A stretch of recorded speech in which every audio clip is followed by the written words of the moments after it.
Civils విభాగంలో 162వ rank సాధించిన జీను శ్రీ జస్వంత్ చంద్రను యువత ఆదర్శంగా తీసుకుని అన్ని రంగాల్లో రాణించాలని ఆంధ్ర కాపు సద్భావన సంఘం నేతలు పేర్కొన్నారు. జాతీయ స్థాయిలో 162వ ర్యాంకు సాధించి ఐపీఎస్ విభాగానికి ఎంపికైన చంద్రను సంఘం నేతలు గురువారం కాకినాడలోని శుభం కాపు కళ్యాణ మండపంలో ఘనంగా సన్మానించి సత్కరించారు. ఈ సందర్భంగా జస్వంత్ చంద్రను సమావేశంలో పాల్గొన్న నాయకులకు పరిచయం చేసి ఆయన సాధించిన విజయాన్ని ఆంధ్ర కాపు సద్భావన సంఘం అధ్యక్షుడు వాసిరెడ్డి యేసుదాస్ వివరించారు. ఈ సందర్భంగా సంఘం సమావేశానికి ముఖ్య అతిథిగా మాజీ మంత్రి చిక్కాల రామచంద్రరావు హాజరై మాట్లాడుతూ కాపు సామాజిక వర్గీయులు చాలా తక్కువ మందికి ఈ అవకాశాలు వస్తాయని, అందువల్ల శ్రీ జస్వంత్ చంద్రను ఆదర్శంగా తీసుకుని యువత విద్యా ఉద్యోగ రంగంలో ఉన్నత స్థితికి చేరాలని ఆకాంక్షించారు. సంఘ అధ్యక్షుడు వాసిరెడ్డి యేసుదాస్ మాట్లాడుతూ గతంలో గ్రూప్ 1 పరీక్షకు ఎంపికైనప్పుడు జస్వంత్ చంద్రకు సన్మానం చేశామని, ఆ సన్మానంతో ఇప్పుడు ఐపీఎస్కి ఎంపికయ్యారని, ఐఏఎస్ కూడా అందుకుని మరో సన్మానం అందుకోవాలని కోరారు. ఐపీఎస్కి ఎంపికైన జస్వంత్ చంద్ర మాట్లాడుతూ తాను ఐపీఎస్ ఎంపికలో తన కుటుంబం పాత్ర మరువలేనిదన్నారు. తన తండ్రి దూరమైన ఆయన ఆశయం తీర్చానని చెప్పారు. యువతకు అవసరమైన సలహాలు సూచనలు అందిస్తానని పేర్కొన్నారు.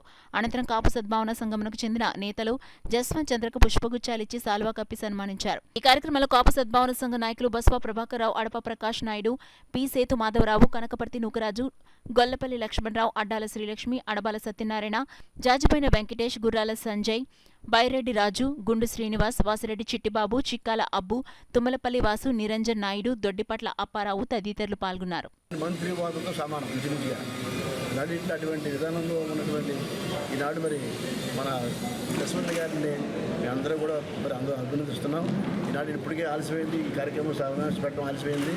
ఏదైనా సరే మాకు ఇదంతా ఏంటంటే అసలు మెయిన్ కారణం మా లక్ష్మణరావు మేష్ యొక్క ట్రైనింగు. ఆయన పీడీగా ఉండి ఈనాడు మొత్తం అందరితో కలయిక. ముఖ్యంగా మనకి లక్ష్మణరావు గారికి పోలీస్ డిపార్ట్మెంట్తో ప్రతిరోజు పరిచయమే. ఆయన టెన్నిస్ ఆడాలంటే మరి అడిషనల్ సూపరింటెండెంట్ గారు లేకపోతే ఎస్పీ గారు వాళ్ళందరూ వచ్చి మాట్లాడుతుంటారు. ఎప్పుడు కూడా లక్ష్మణరావు గారు ప్రతి ఒక్క పోలీస్ డిపార్ట్మెంట్ అందరూ కూడా పరిచయం ఉంది. ఇక్కడి నుంచి కాదు, గతంలో చేసిన ఎస్పీలు ఇప్పుడు డిఏజీలు అయ్యారు, పై ర్యాంకులో కూడా ఉన్నారు. అందరితో బాగా పరిచయం ఉన్నది లక్ష్మణరావు మేషం. కారణం ఏంటంటే అతను పీడిగా ఉండటం వల్ల, టెన్నిస్ ఆడటం వల్ల బాగా పరిచయం ఉంది. అందులో భాగంగానే మన మనడు కూడా ఈ రోజున ఐపీఎస్ రావడం అనేది గొప్ప గ్రేటు. ఆయన ఏదైతే కోరుకున్నాడో, ఎవరితో అయితే ఆయన మంచి పరిచయంగా ఉన్నాడో అదే రీతిలో ఆయనకి మనోడికి జస్వంత్ గారికి ఈనాడు ఈ రకమైన మరి ఐపీఎస్ రావడం అనేది గొప్ప గ్రేటు. నేను ప్రత్యేకంగా కూడా మేము కాపులందరూ తరపున మరియు నా సొంతంగా నేను ఎక్స్ఎమ్మెల్యేగా, నేను రాజకీయ నాయకుడిగా నేను మంచిగా మీకు మరొకసారి అభినందిస్తూ ఒకటే మిమ్మల్ని కోరుతా ఉన్నాను. వచ్చిన అవకాశం మంచి అవకాశం. ఈ అవకాశాన్ని మీరు మనకి ఇంకా మంచి పేరు రావచ్చేలాగా, ఇంకా బ్రహ్మాండంగా మీ సేవలు బ్రహ్మాండంగా ఉండేలాగా ఈనాడు అంతా కూడా ఒక పద్ధతి ప్రకారంగా ఉండి ఎక్కడ ఏ రకమైన విధానంలో తప్పు లేకుండా మీరు సక్రమైన పరిపాలన చేస్తారని, ఒక విధానంతో ఉండి మంచి పరిపాలన ప్రజలకి మీరు ఇచ్చే చాలా బాగా చేశారని పేరు తెచ్చుకోవాలని చెప్పేసి కూడా మనం కోరుకుంటూ ఈ సక్కర వచ్చినటువంటి మరి అందరూ కూడా కాపు సద్భావన మరి ఎవరి ఆత్మీయ సంఘం దోశ గారి ఆధ్వర్యంలో ఉన్నటువంటి జిల్లా నాయకులు అందరికీ ప్రతి ఒక్కరికి పేరు పేరున కూడా నా హృదయం. అలాగే ఇప్పుడు మళ్ళీ ఐపీఎస్ పోలీస్ డిపార్ట్మెంట్కి హెడ్ ప్రతి జిల్లాలోనే ఉంటారో దానిలో సివిల్లో కూడా రావాలని చాలా పట్టుదలగా చదివి అన్ని రంగాల్లోని కూడా ఇప్పుడు 4 దానిలో జాబులు చేసాడు. 5వ దానికి కూడా ఆఖరిగా ఐఏఎస్లో రావాలని ఆశిస్తూ ఉన్నాం.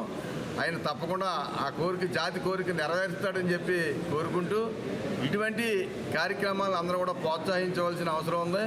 అదేవిధంగా బాబుని కూడా ఆదర్శంగా తీసుకుని మన జాతిలో పిల్లలను కూడా కోచింగ్కి అతని సలహాలు తీసుకుని పంపించాలని, అదేవిధంగా కాపు సద్భావన సంఘం సెక్రటరీ గారికి మన నాయుడు గారికి ఒక సూచన, సన్మాన పత్రాన్ని జిరాక్స్లు తీసి మన జాతి అందరికీ పంచాలని కోరుతా ఉన్నాం.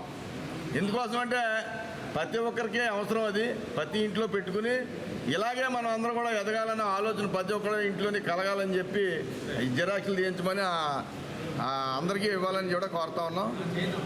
ఈరోజు వచ్చిన ప్రతి ఒక్కరికి పేరు పేరున చాలా చాలా చక్కగా ఫీడ్బ్యాక్ మనందరికీ. ఇంట్లో కూర్చుంటే ఏది తెలీదు, టీవీ తప్ప. ఇక్కడ చాలామంది పెద్దలు చిక్కాల రామచంద్ర గారు లాంటి వాళ్ళు వచ్చారు, అన్ని విషయాలు కూడా మాట్లాడారు. చాలామంది ఉపాధ్యాయులు వచ్చారు, ఇంకా ఉద్యోగస్తులు వచ్చారు, పారిశ్రామికవేత్తలు వచ్చారు, అన్నీ కూడా డాక్టర్స్ వచ్చారు. ఎన్నో విషయాలు తెలుసుకున్నాం.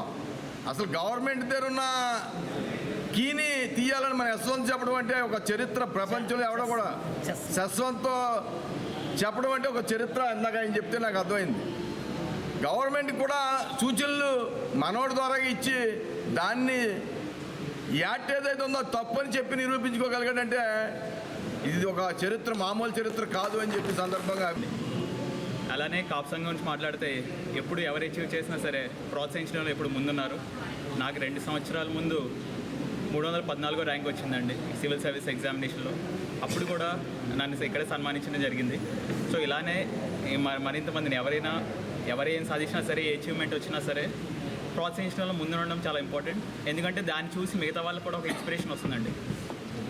అండ్ ఈ రోజున సన్మానం నాకు జరుగుతుంది, బట్ దీని వెనకాల మా ఫ్యామిలీ కృషి చాలా ఉందండి.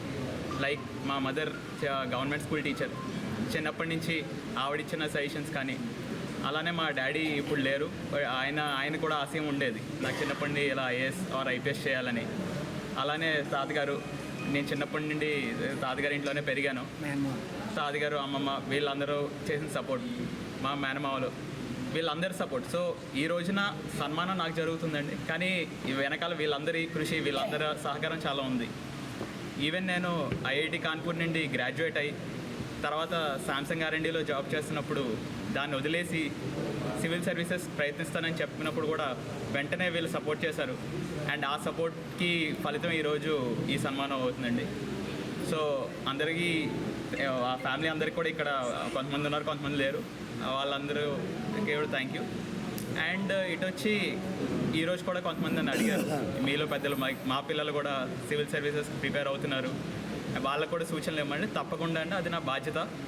ఎందుకంటే ఒక నెట్వర్క్ ఎఫెక్ట్ అనేది చాలా ఇంపార్టెంట్ మనకి, విద్యలో అవనివిని ఆర్ ఏ రంగంలో అయినా సరే ఒక నెట్వర్క్ ఎఫెక్ట్ అనేది చాలా ఇంపార్టెంట్.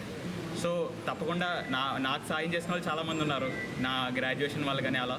అండ్ తప్పకుండా నా వంతు సాయం ఎప్పుడు ఏం అవసరం వచ్చినా సరే కుదిరినంత వరకు తప్పకుండా చేస్తాను, మీ పిల్లలు కానీ ఏమన్నా. అండ్ అలా చెప్పుకుంటూ ఇలా ఈరోజు ఇక్కడ విచ్చేసిన అందరికీ ధన్యవాదాలు.